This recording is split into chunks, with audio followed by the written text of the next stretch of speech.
Yo, what's up everybody, welcome to another video. In this video we're gonna be cooking up a loop from scratch. I'll grab my guitar in a second and then I will show you step by step how I make my guitar loops for NBA Youngboy. So I will show you step by step how I record my guitars, then we'll also cover some playing techniques that I use for both chords and top lines, and then we're going to mix them. So yeah, if you already played the guitar, this video is the right one for you. But if you don't play the guitar yet, or you already have a guitar but you don't know how to play, then check out the Guitar Masters kit. Inside you will find an ebook and a video course about how to make your first guitar loop. So yeah, without talking too much, let's get straight into it. Okay, so here we are, and the first thing that I do before I record is I set the BPM that I want to go for. So since it's going to be a loop for Youngboy, I'm going to set it somewhere around 150. And then the next thing that I usually do is I just drag one of my presets on there. So for now, let's just add this NBA Youngboy guitar preset. But later on in this video, I will also break one of these down to just give you a quick overview on how a guitar is mixed. So yeah, then I just play around and see if I can come up with something cool.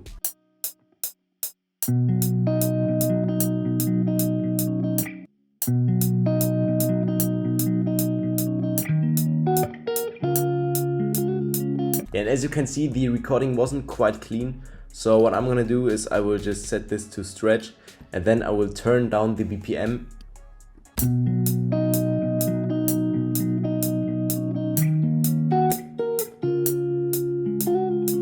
And actually I think for the second part, so for bars 5 to 8, I want to have a bit of variation in there. So yeah, let's set the BPM to 130 again, and then let's record something slightly different.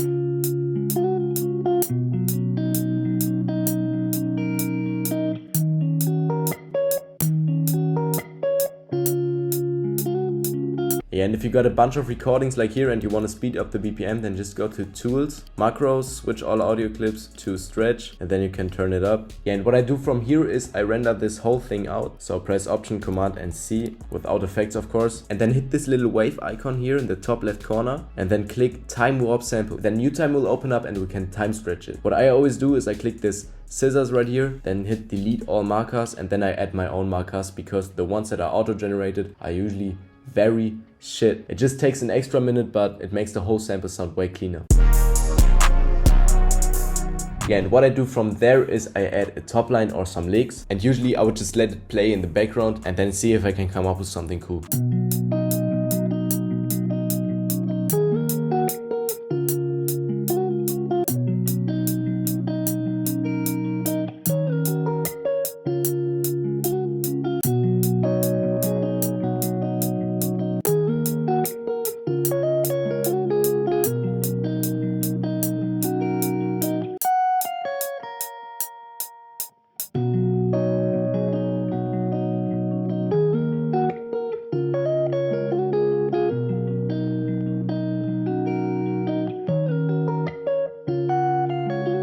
Yeah, and in my opinion, a very important thing when adding top lines is that you make sure that the top line matches the chords. So for example, our first chord is this. Then it's really rough to add this top note. Wait, I will show you.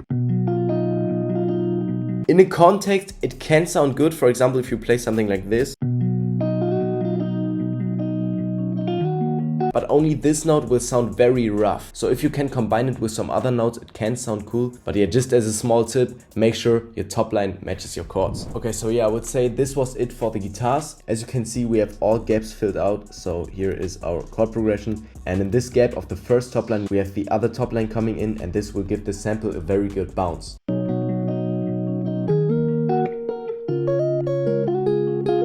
Right now everything sounds a bit plain, so now let's come to the mixing part. So I will route all 3 recordings to different channels, and then it's very subjective and it depends on the sample and the guitar you have. Sometimes I want to aim for a very crispy and clean sound, and sometimes I also want to go for a more warm sound. But right now I'm pretty satisfied with the tone, so the only thing that I want to do is I want to boost the highs a bit, so let's just boost it a bit.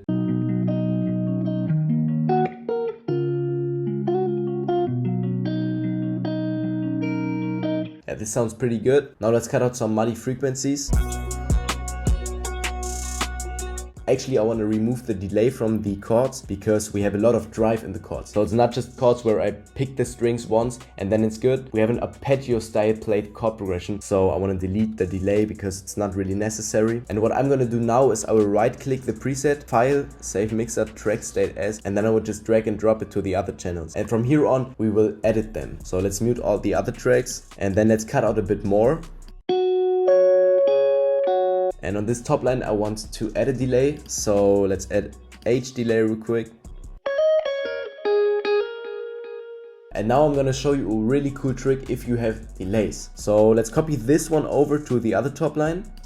Then open up the delay on the other top line and then set this L knob to right.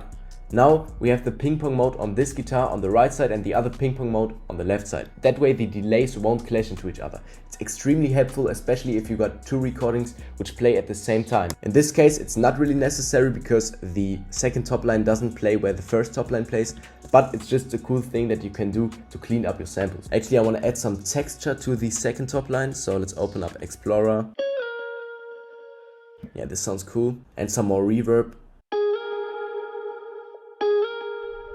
Yeah, I would say let's finish this sample up, and there's 4 things that I want to add real quick. First an E-piano, then a vocal, then some texture, and then lastly some bass. So let's start with the E-piano. Let's open up Xenology, and this right here is my go-to E-piano preset.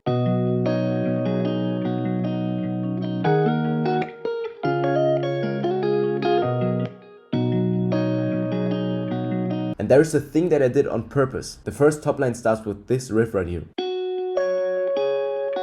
And at the beginning of the 5th bar, I didn't play it. And now I'm gonna show you why. The melody that is being played is this.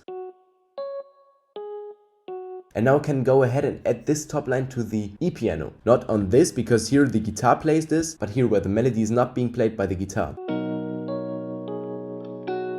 Actually, I don't even have to add the last note, because this is already played by the guitar, by the top line.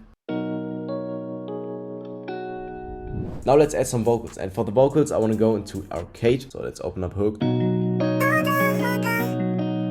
And since this sounds a bit ass right now, I want to add this vocal tremolo preset from the Mix Essentials kit, and then let's see what we got.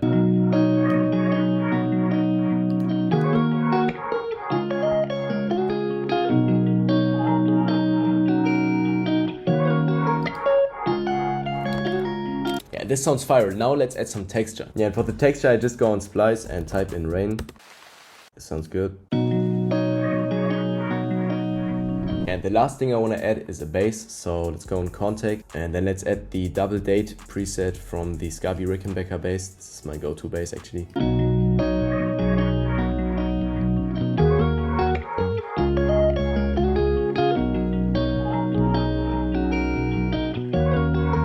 And then the last thing before I render everything out is I would just go on the master insert and then I will open up Sound Shifter and then I would just play around with the pitch to see if another key sounds better with the sample.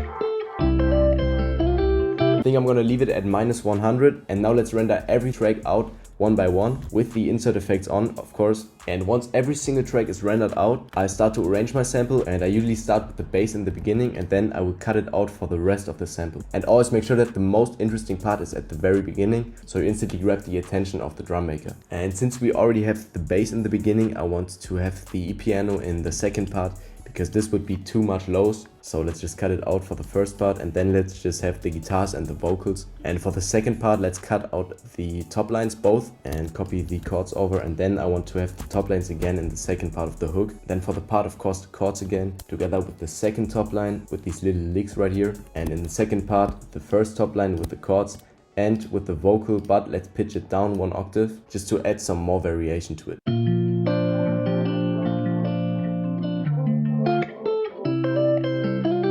Now what I just do is I add this Loop Master preset from the Mix Essentials kit and then render everything out. Then double click on the final sample and hit normalize. And that's it. Thank you very much for watching. I hope you guys enjoyed it. Make sure to check out the Guitar Masters kit or the Mix Essentials kit if you want all of my mixer presets. But yeah, with that being said, thank you very much for watching. Enjoy the full sample and I'll see you in the next one.